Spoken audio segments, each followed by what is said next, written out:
بسم اللہ الرحمن الرحیم۔ السلام علیکم۔ بہت ضروری بیسٹ کچن ٹپس۔ نمبر 1، ٹھنڈا پانی پینے کے بعد چائے بالکل نہیں پینی چاہیے، اس سے دانت خراب ہو جاتے ہیں۔ نمبر 2، اگر آپ چوہوں سے تنگ آ گئے ہیں تو چوہے کے بل کے پاس خالی انڈے کے چھلکے رکھنے سے چوہے بھاگ جائیں گے۔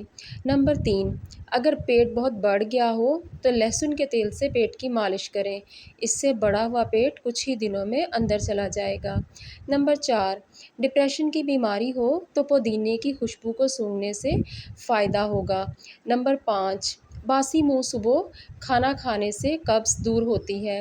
نمبر 6، بادام کا تیل بالوں کو طاقت دیتا ہے۔ روزانہ بادام کے تیل سے بالوں کی اچھی طرح سے مساج کرنے سے کچھ ہی دنوں میں سفید بال کالے ہونا شروع ہو جاتے ہیں۔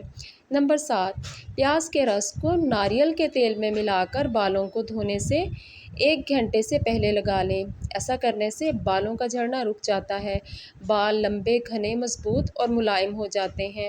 نمبر 8، چہرے پر روزانہ کچا دودھ لگا کر اس کی خوب اچھی طرح سے مالش کی جائے اور 20 منٹ کے لیے چھوڑ دیا جائے، اس سے اسکن میں نکھار آئے گا۔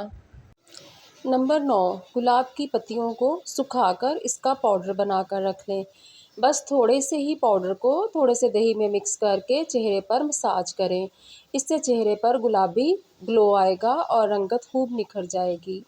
نمبر 10، چاول کے آٹے میں کچا دودھ اور ایلو ویرا جیل مکس کر کے چہرے پر لگانے سے چہرے کی رنگت چمکنے لگتی ہے، داغ دھبے اور جھائیاں دور ہو جاتے ہیں۔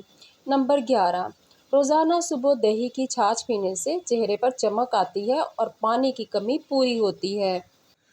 نمبر 12، روزانہ صبح 1 گلاس پانی میں 1 چائے کا چمچ سونف ابال لیں اور اسے نیم گرم ہی پی لیں، اس سے وزن تیزی سے کم ہوگا۔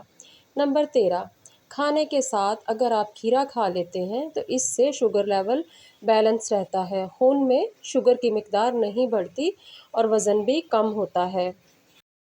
نمبر 14، دہی میں لیکٹک ایسڈ بھرپور مقدار میں پایا جاتا ہے، اس کے علاوہ دہی اینٹی بیکٹیریل خوبیاں رکھتا ہے۔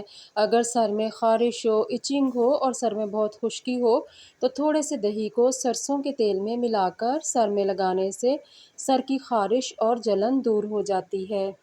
نمبر 15، اگر رات کو نیند نہ آ رہی ہو، جسم میں درد اور تھکاوٹ محسوس ہو تو 1 گلاس دودھ میں تھوڑی سی ہلدی ملا کر پی لیں، اس سے جسم کا درد دور ہوگا اور نیند بھی سکون سے آئے گی۔